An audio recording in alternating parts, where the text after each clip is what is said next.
how about now? Now, how's the auto now, guys? Just wait for their feedback. Where's your phone? I have no idea.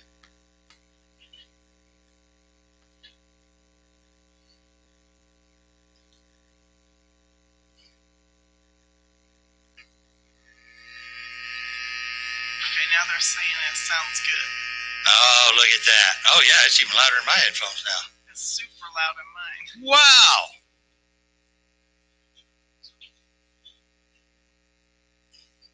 Oh, so Matt just told me I forgot you're loud as fuck. So, there's my first curse word for the podcast. We're gonna try to keep the actual F-bombs under 50, which would be a miracle for me to be able to pull off. So, Stacey, you got questions? Yes, Robin Florida wants to know, what was the first car you raced on the show and what motor was in it? First car I raced on the show was Reaper with a 765 with split dominators. It was actually the motor out of Billy Stockland's old 10.5 Outlaw car.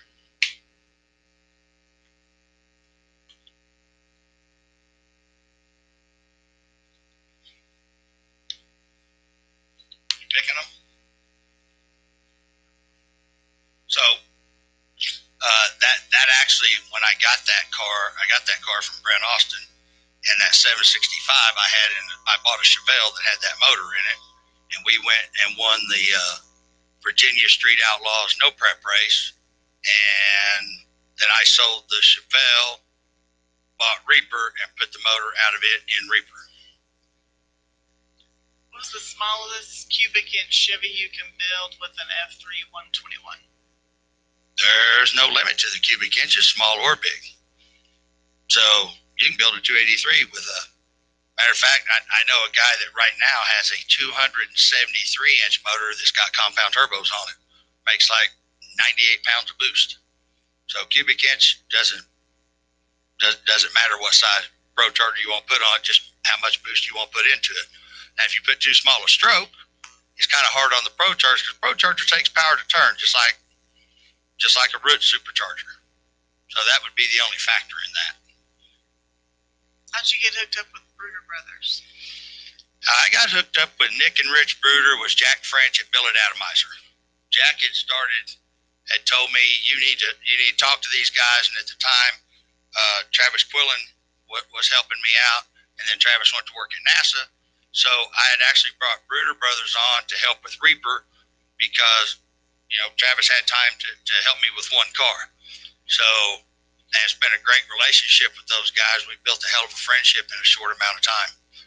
They are badass at what they do, as everybody knows. The reason I wanted to try them was because of what they do. I mean, anybody that, when what's that guy's name? John whatever? I can't remember his name. John Sears. Yeah. Oh, yeah. He just don't pop into my head as being important. But when, thanks, Stacey, that was a good setup. Thank you. So when John Sears has to change the rules to try to kick the Bruder Brothers out of winning, and they come back and they win every time, set records and win championships, that's the guys I want on my team. What happened to Brent Austin not being a part of MPK? Brent Austin is still a part of MPK. Brent is a personal friend of mine and my business partner out in the vapor shops in Virginia. The thing with Brent wanted to take a break. Brent is not about TV. Brent is not about, he has no use for TV. Brent is probably one of the most diehard racers you'll ever meet. That's all he wants to do is race. The guy runs Cam 2 racing fuel in his lawnmower, and that is not a joke. But Brent is a one-man show. He builds his own cars. He does every aspect of the car, the engine, the transmission, the chassis. And if it wasn't for Brent, my program wouldn't be as far as it is. As a driver, he's helped me out a lot by kind of being a dick about it, but it was the truth, and it hurts sometimes. But Brent, don't think Brent Austin's out of MPK, and don't think Brent Austin isn't going to come back.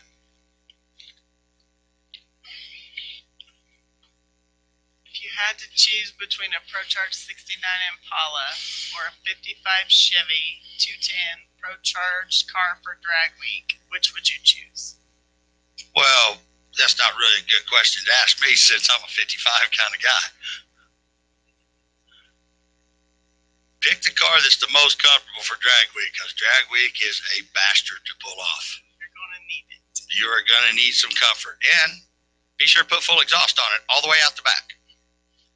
Or get great earplugs. Earplugs don't work. Gerald and I tried earplugs. We tried ear muffs. We tried the stereo. Nothing. The stereo's pointless. Yeah, everything was pointless at drag week in that Chevelle. Except the good time we had. Drag week was one of the most ball-busting things I've ever done in my life. But there was more satisfaction than anything I've done in my life.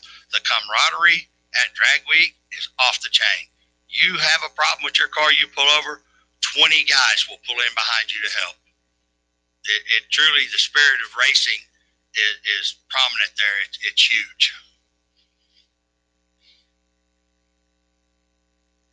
Our phone lines are open if anybody wants to call in. The number is 405-378-4848. You can talk to James and get your questions answered live.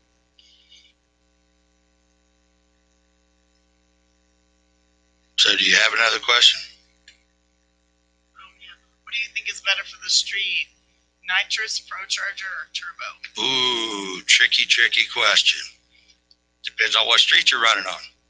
The thing about power adders, nitrous and ProChargers make a lot of power down low, and they're really fast in the short time. And a turbo, of course, makes its big charge out back. So it depends on the car, the setup, and what kind of street you're running on.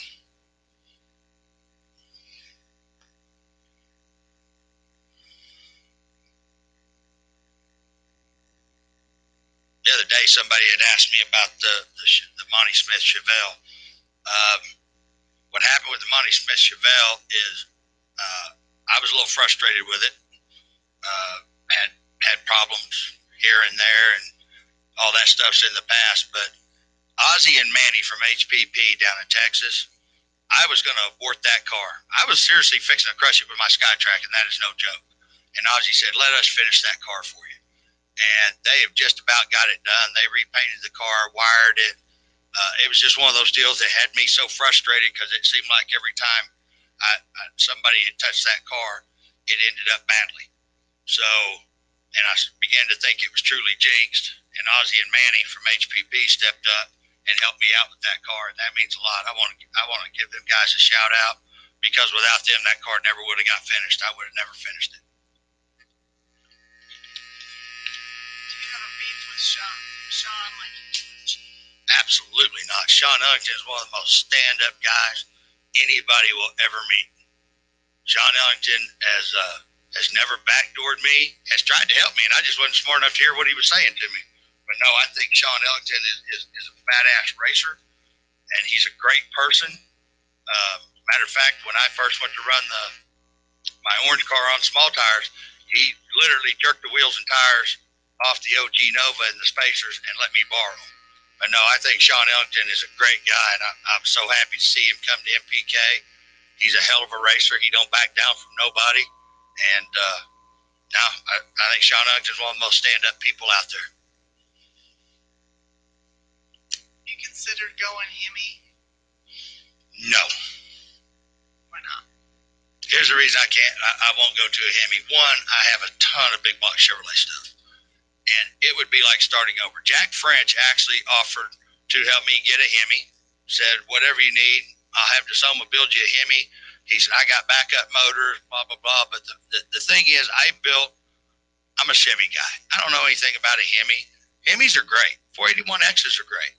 But I built a car around a big block Chevrolet based on the weight that I could be. So I don't think that there's a Hemi out there at the weights, the way No Prep Kings is set up with the weights. I think the big block Chevrolet was the best option for me for spare parts and being able to keep the car maintained and running.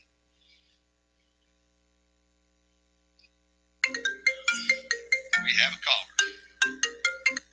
Hello. Hi, Reaper. Hey. Who's this and where are you from? Nashville, Tennessee. Jack? My name's Jay. I'm from Nashville, Tennessee. Jay from Tennessee. How's it going, Jay from Tennessee? It's raining. I'm working in the rain. It's thankful to be working. Yes, sir. Did you have a question? I sure did. Man, I'm a big fan of yours, and I'm actually a fan of all the guys, really. I wanted to ask you, when Chief and Sean had their podcast, it seemed like they got shut down by the channel, and I don't know, you may have addressed this, maybe I didn't hear it. Are you worried at all that they might mess with you for Absolutely not. having your podcast? Absolutely not. Because they mess with me about my podcast, I'll walk away. My fans are more important to me than that TV show. So if they go to shut my podcast down, the thing is, they know they can't control me. I'm just not going to go for it. I did this podcast because everybody's wanted me to do one, so I could talk to you guys one-on-one. And this is just as much you guys' podcast as it is mine. No matter how big it gets, no matter how small it stays, I'm going to keep doing it. And they'll just have to pull my contract. Absolutely. I love the podcast. I'll be honest, I love their podcast. I love the idea of you guys doing the podcast. It's it actually, it seems like you get more of that behind the scenes information. I don't know if that. Absolutely, because there's things. I haven't watched the show. I haven't watched either show in 153 episodes. I don't watch it because it would. I mean, I'm hot-headed enough as it is, so there's no point in me seeing. And you never know. I'm not saying everything. It's a TV show. That's what everybody's got to remember. It's a TV show, and they're trying to put together a TV show that makes you guys want to watch it, and it may not necessarily be what I think it should be, but there's a reason it's the #1 show. Well, I mean, listen, we know they chopped it up, and they, I'll be honest, at first, at the beginning of the show, I thought, well, Reaper, he just doesn't have any luck. And as the show went on, it seemed like, even though I was a fan of Chief and Sean, it seemed like Chief really stepped on his dick. And, it was easy to start going, well, shit, man, Reaper seems like, maybe they shouldn't be fucking with him so much. Well, and a whole bunch of that stopped now because now they know I'm not on parole. There's a big thing that most people don't know. I was on parole, so there wasn't really. I could have got my ass put back in prison for blowing a gasket. But I'm hoping with what's went on here lately in the last year, I'm hoping that you guys, and I truly believe that you guys are fixing to see the best 405 show, because everybody wants to get together and just make the show badass like it used to be. Set all our personal differences aside and just fucking race. I believe truly that when he pumped that light, he's been humbled. And I think that, not being a part of NPK and stuff, I think that now he's sort of come around, and I think that you guys are going to get along a lot better. And we haven't tried to, when he first came to NPK, I told him, I said, I'm glad to see you here. And I truly am. Because here's the thing about Chief. When it comes right down to it, there ain't nobody better at his fucking job than him. Trust me. When he's leading this team, I told everybody last week about the time over at Seminole when it came together with the 405, and I was proud to be a part of that team. And Chief is a leader. Nobody else can do his job. I can't do it. Ryan can't do it. There's nobody on that list that can do his job like he can, because he looks out for everybody. Just there for a little bit, he kind of lost touch with where he needed to be at. Well, but I think he's found that. Go ahead. I'm sorry to step on you. No, go ahead. You could tell by the next few episodes. Next season, it almost seemed like they were focusing on Ryan and Chuck, and it almost sort of became less of the Chief and Sean deal and more of the Ryan and Chuck, and just I don't know. It seemed like for a minute I was thinking, well, are they even going to have them on the show anymore? They Chief and Sean are part of the 405 show, and we'll be till this show's done, guys. Because honestly, Sean Ellington, I've respected him and had mad respect for him since the day. Matter of fact, Sean Ellington is the reason I got back into racing. I was out of it for 18 years, and I got back into racing behind wanting to beat Sean Ellington, because I used to have the fastest street car in Oklahoma, and at that time when I got back into it, he had. So I wanted that title back, which gives me a love-hate relationship with Sean. I love him, and I hate the fact that he had that car and made me do this. But I think everybody's going to see a whole different 405 than they've ever seen before because everybody's starting to come together better. There's not as much of the chicken shittery as Monty used to call it, and we'll just have to see when it starts filming. Well, I'm anxious to see it, man, and you stay safe out there. I don't want to soak up too much of your time, Richard. Well, I appreciate you calling. All right, man. You have a safe one. Be safe. All right.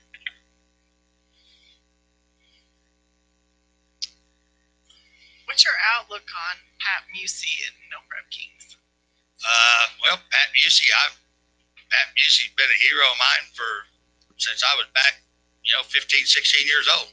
Pat Musey and Scott Shafroff are the reasons I run Nitrous. I think that, and Kai Kelly's a great guy. Lizzie Musey's a great person, and him coming on. It's funny that Larry Larson and I had a talk. We're talking one time, and we both said if they get a Nitrous tuner out here, then everybody's going to be in trouble. And look what happened.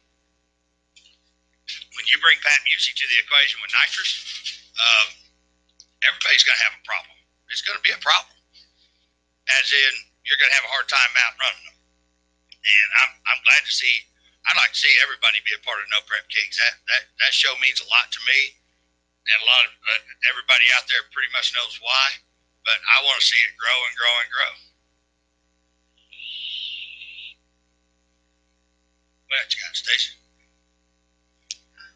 You run Holly EFI.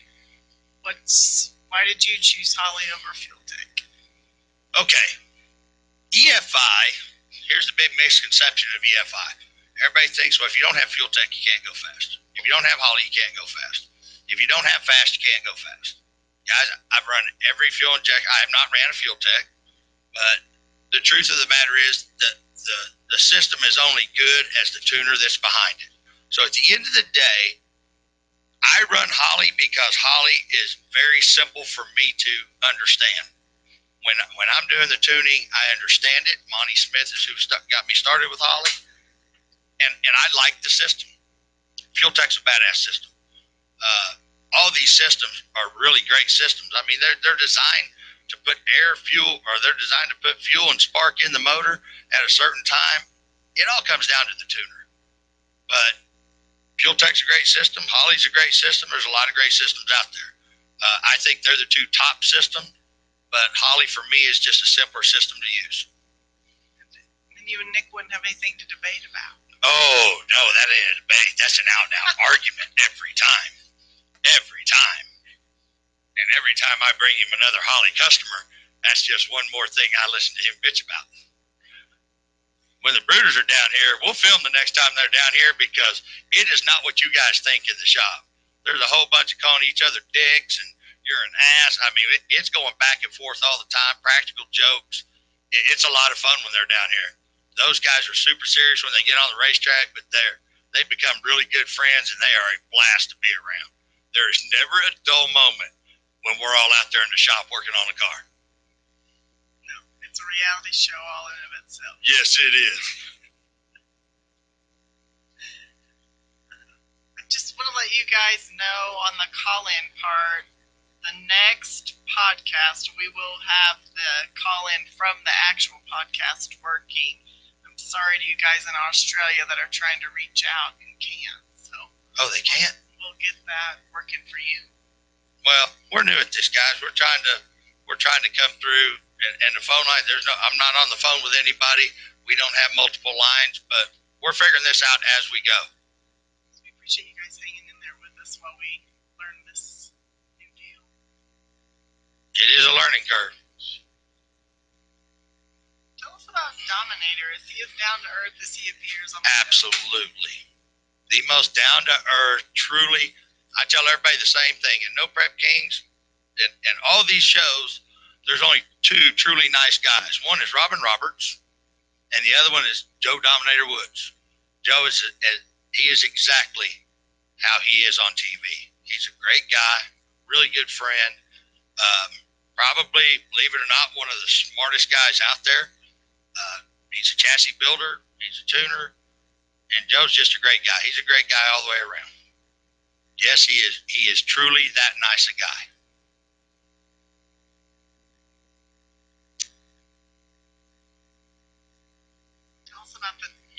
transmission you're using in your car? In Reaper and the orange car. Reaper, the orange car, the Nova, the Chevelle all have ATI transmissions. And I blow transmissions up. That is the weak point for me all the time, was the transmission. And when I partnered with ATI, we had some issues rolling on the brake. We were breaking stuff, but through that partnership, and this is what a lot of people don't understand, everybody was on me about changing stuff on the car because I was having problems. I was breaking parts.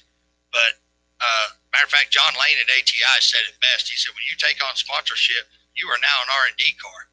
And if I would have aborted ATI, I wouldn't have the product that I have now. You guys wouldn't get the products that you have now. And believe it or not, ProCharger. When I was breaking ProChargers, that was part of what made that 140 so successful, because you have to break shit to be able to make unbreakable shit. Do you and Daddy Dave still not get along? Me and Douchebag Dave do not get along. We will never get along. Although when I did the one thing with Alex Laughlin, he did send me a text that I about fell over. He goes, for once, I 100% agree with you. I said, oh my God, let me take a moment to revel in this moment. Dave and I do not see eye to eye. And I don't think we ever will.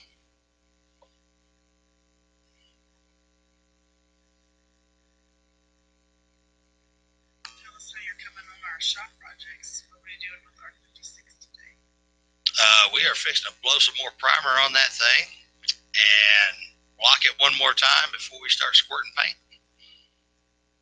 And guys, listen, my personal feelings towards, a couple of those guys, it doesn't change anything. Make no mistake about it.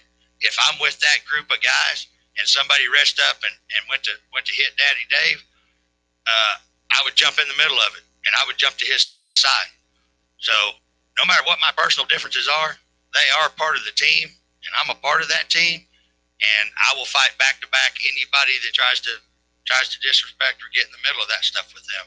So don't get it twisted. I may have a personal issue with a couple, three of the guys, but at the end of the day, when the shit hits the fan, I'm going to be right there standing beside them. Do you build cars for other people? Have you thought of that? No. And here's why. When you build one of these cars, people don't understand, you put a part of your heart and soul into these cars. And to me, these cars do have a soul. And I built a 70 SS Chevelle. We did at the shop for a guy. Had a ZZ 502. We put a Arizona Speed Marine, put all the Pro Touring stuff, slammed the car on the ground. Stainless tank, tubular upper and lower control arms. We did a lot of stuff to the car. He sends me a video one day cutting donuts in it. And I called him, and we had another Chevelle of his in the shop, twin turbo car that we were building. And I told him he had till Friday to come get the car, or I was going to roll it out in the street. He didn't understand. I thought that would be cool, but I didn't think that was cool. I mean, that's something that me and my brothers put our heart and soul into, and he treated it like it was a Mazda, like he's just out cutting donuts in it. And to me, that was a very disrespectful thing to do. Later, Gerald, my brother, told me I needed to calm the hell down because he just didn't know no better. So, no, I will help people out with a car. I'll give, if it's a friend, I'll help them any way I can, but I don't want to build cars for people. DRC started, and that's what I was doing, we were building high-end Pro Touring cars for people. And I had great customers, and we were building some badass cars. And he was one of my main customers. But after that, I just decided it's just not my best. I take it too personal, guys. When I build one of these cars, I put everything I got into it. And we've got to transition from Turbo Customs to out-of-time motorsports. And that's why we don't build. Another reason we don't build cars, because we don't have time. Nope, I do not have the time. That's why I put all that stuff up for sale, because it's killing me that those cars are sitting there and they're sitting there to the point that the gas goes old, and then we have to pull them down here. We have to bring them down to the shop, clean the fuel system, because I can't stand the fact that they won't run. And I do all that, and then it sets again. It's not that I'm broke like some of them guys were saying. I don't, and honestly, guys, I do not give two shits what they say about me. But it's just dumb on my part, knowing that I can't enjoy those cars, to have them sit there. So I'm a car guy. I'm a car guy through and through to the very center of my soul. I love cars. I love all cars. And to see those cars sit there to the point that cobwebs and the tires getting dry rotted and all that, it kills me. It really does.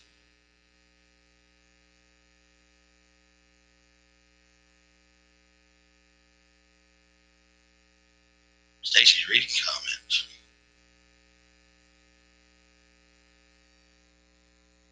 Oh, you guys want to hear a good one? Stacy, so what do you think about all this stuff on this show? I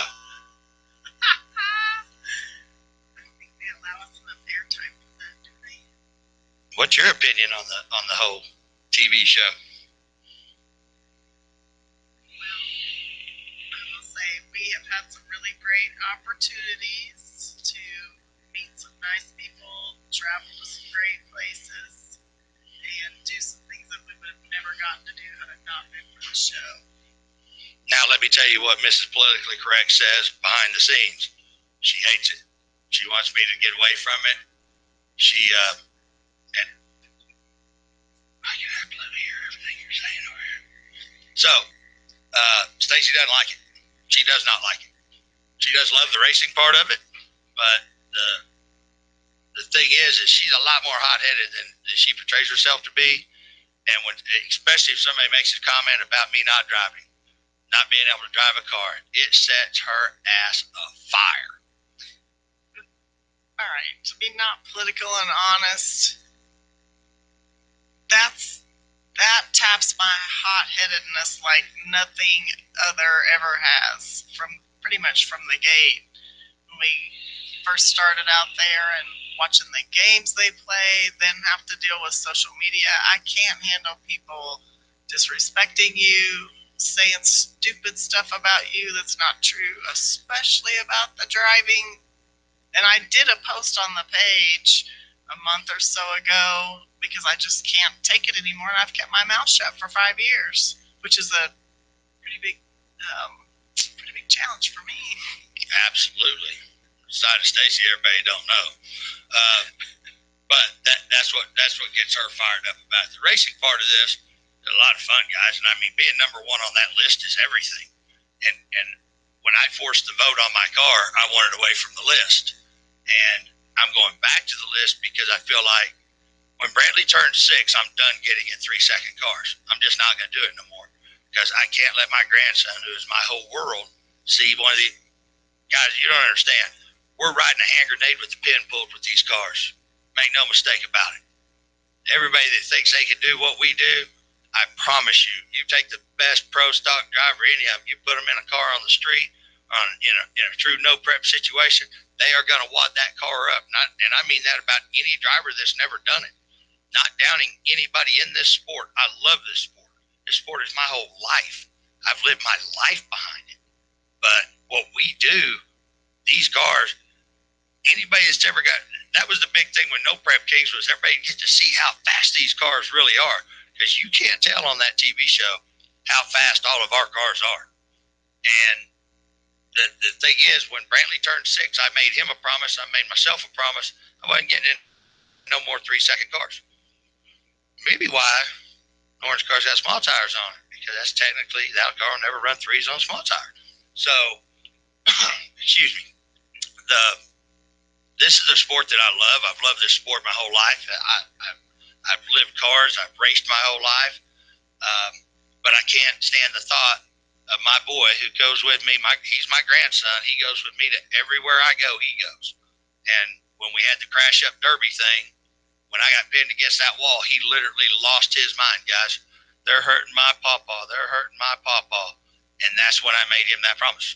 So when I get out of this deal, I'm not saying I'm not going to be on the show. I'm just saying I'm not going to get in a 3-second car no more and make passes like that, because anything can happen. Anything can happen. I've had reaper in situations that I should not have been able to walk away from. And that's a fact. I've had that car through the lights, 170 miles an hour, parachutes out sideways. And that car has saved my life more times than I can count. But you know, it's a game of the odds, guys. At some point, it's going to be one of those deals where I don't bring it back. And I don't want my boy to see that and turn him against the sport that I love. Racing is fun, and I am the one that's seen all the blood, sweat, and tears that you put into this entire program, especially over the last 5 years. And I want to see you have the biggest success ever. And it kills me when either something breaks or people talk bad about you. I just can't handle it because I see how much of yourself you put into it. Well, when Discovery wanted me back on the list, they said we need him back on the list. And I guess you guys had said a lot about me getting back on the list. And the only reason I agreed to it is, one, I've never not finished something that I started in my life. And that's the one thing I set out to be number one on that list. And I can be number one on that list. I mean, I made it up to 4 when I first got on it before the game started. When there was no games, it was hard to beat Reaper at first. Then next thing I know, I mean, I had the fastest car out there, and then these guys moved so fast, so quick, that I no longer had the fastest car. And then I started breaking stuff. As I tried to go faster, I kept breaking more and more stuff. So it's something I haven't finished. I'm going to take that one spot. I don't think that anybody's worked harder to try to get that spot than I have.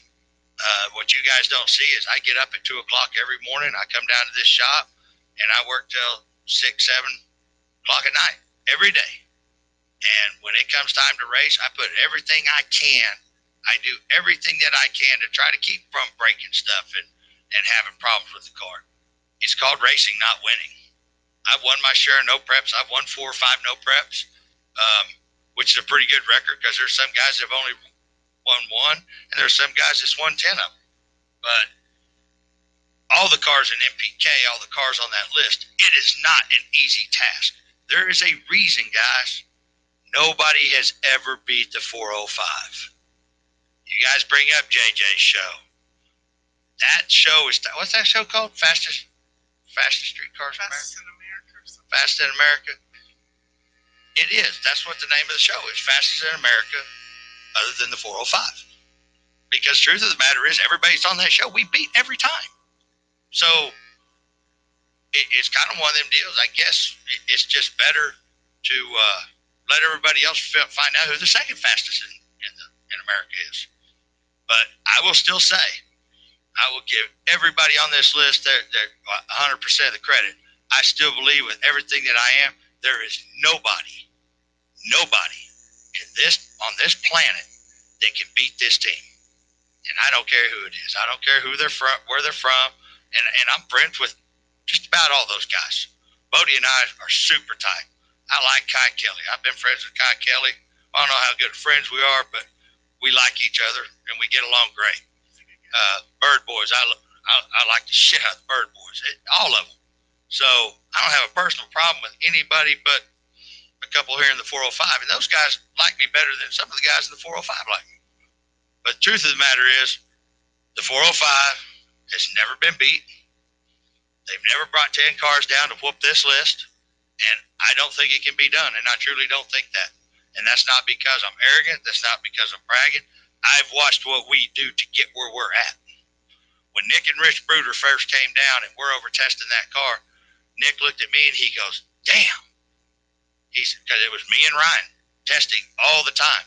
That's the thing everybody don't know about Ryan. Everybody thinks Ryan's got a lot of money and he just bought himself into a fast car. That's not the case. Ryan is one of my best friends. I was friends with Ryan way before this show. You guys have no idea how much, when I put the big nitrous motor in my car and he had his car, how much we were over at the racetrack. We were testing at least 3 times a week. All day, half the night, beating ourselves up, just trying to get a handle on it.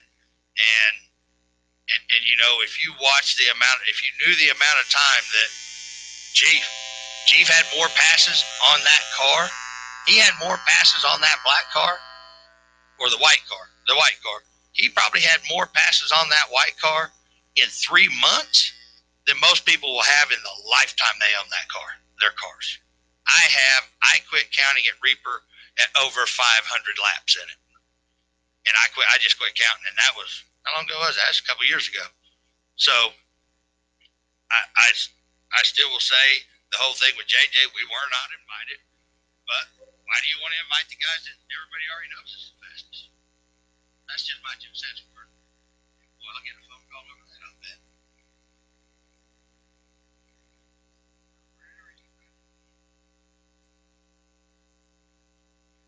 Between 178 and 188. So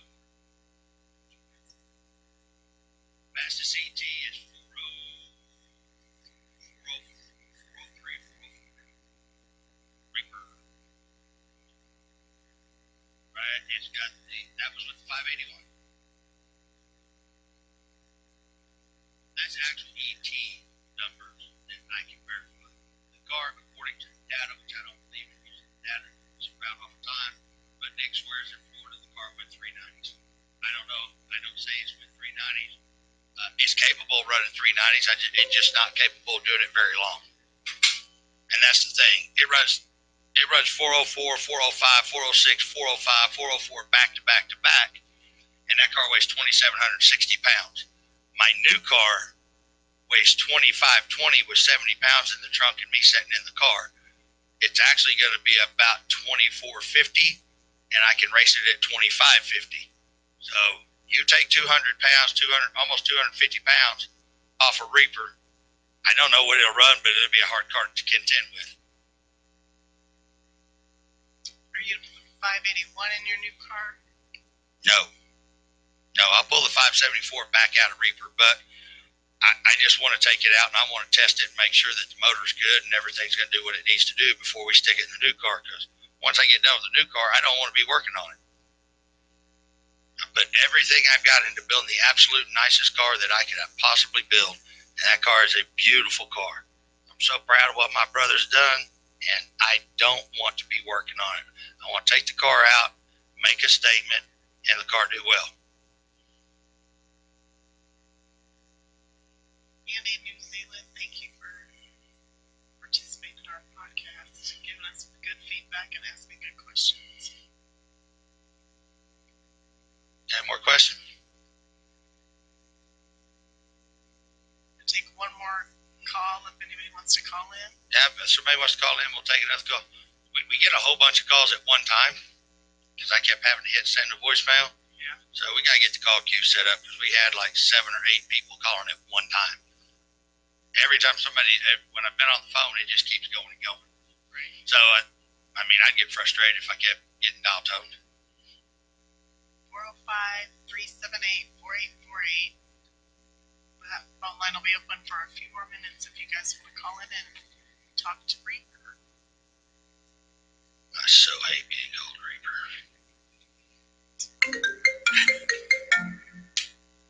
Hello. Reaper, this is Terrence Wickham and up at Copan. Hey, Terrence. Hey, you doing all right today? I'm doing good. Oh, I was wanting to ask a couple questions. You know, I like your channel a lot. I've been a big fan a long time. I like old Camaros. You have been on there for a while. You have been on there for quite a while. What is the horse space in that 540 motor in the orange car? 4840. 4840. And it's got a 4 1/4 inch stroke, correct? Yes. All right. When is that guy going to come and paint Reaper gloss black like he said he was going to do? I'm going to paint Reaper. Oh, you are? Yes. Will you tell me what color the new car is, or are you going to keep that a secret? That's kind of a secret. It will be unlike anything that I've ever done. It'll kind of throw everybody back.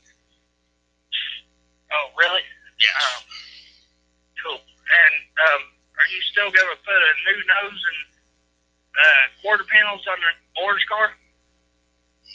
No, it's steel quarters, steel roof. Yeah.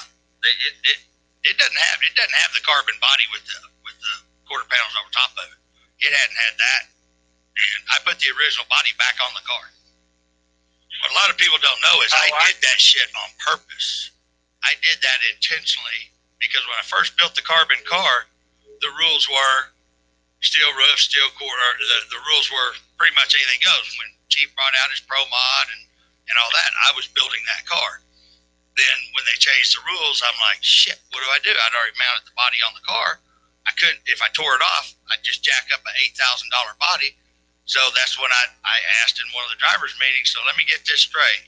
Steel roof, steel quarters, VIN. Yes. So I put steel roof, steel quarters over the carbon body so I didn't destroy it. It actually made the car 80 pounds heavier. The car's 80 pounds lighter now with the steel body back on it. Mm-hmm. It's a cool car. Is there any chance you might put Zoomy headers on it on the orange one? They're being built as we speak. Oh, awesome. I can't. I don't like bullhorns. Travis Quillen wanted bullhorns, and I'm a firm believer when you get somebody to help you with your car, you have to let them do it their way. And just like Nick and Rich Bruder, when they came on, I let them do it their way because that way, if it don't work, it's their fault. If I stick my 2 cents worth in it and I screw up the program, then it's my fault. But yes, we are building Zoomies for the orange car right now. Because in bullhorns, I just can't handle them. I don't like them. Zoomies are just badass. I mean, they sound cool, and they work. I mean, Reaper never would go down the backside of the track until we put Zoomies on it, and that's the truth. The drive shaft was terrible out back. But when we put the Zoomies on it, that thing has the most beautiful drive shaft that it's ever had. Yeah. Well, how come you think that 574 last year when it kept pushing the gasket out, how come it did it and that 581 never did it? You know, that's something that Scott Duggins and we kicked around, tried to figure out. And that's why it's in Reaper right now, because I've ran it with the small tires in the 69, but we actually ended up adding a head stud on all 4 corners. Scotty did. I don't know if it was, if the site, believe it or not, everything, well, that's got a new block, but the 581, the other one, I bought 2 used motors. So I don't have all the brand new latest and greatest parts that everybody thinks. I have a certain amount of money that I can spend without putting my family in a bind, and that's what I do. So we don't know if they've been through heat cycles too many times or what it was, but it was just pushing on the corner, and Scotty added a head stud in the block and the heads, and so far so good.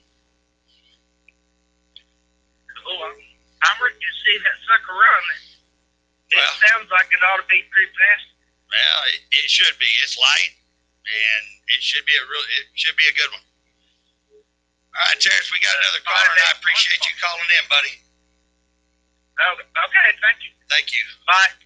Hello. Well, just as I switched over, we lost our caller.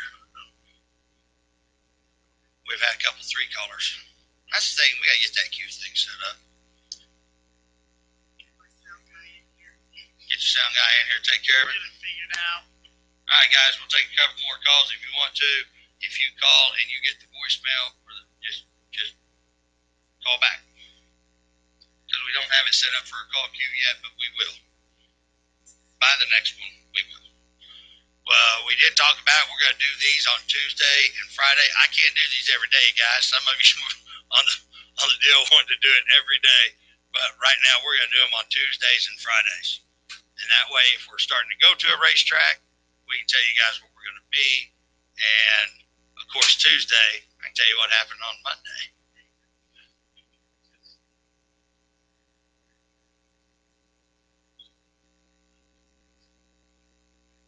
Let's try it. Call in right now. Guys trying to call in? Yeah. I'm not getting it. I can go answer it. Huh? Now, that's calling in on the podcast part, right? Right. Okay. So we don't know how we can get from the podcast to the... Oh, hang on, guys. Matt, he said, just give us a second. We're fixing to have it where you call in on the podcast. Is that a different number?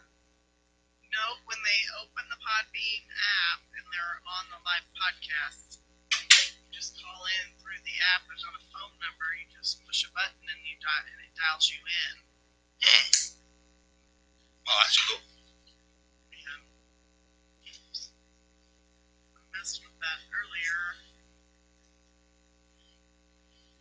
Give me well, you weren't going to have audio.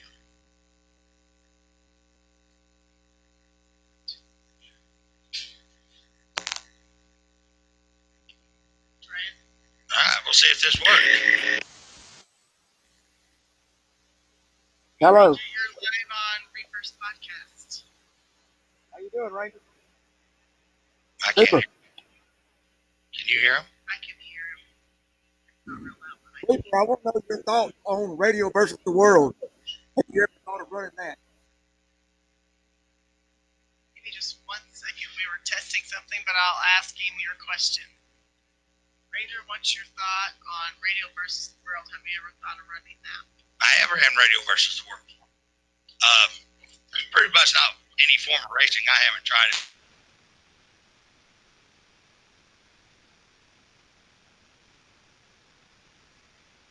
I'm a big follower of that. I'm in Georgia. I was hoping to see y'all in the Dale. I guess it's going to be June before I see y'all.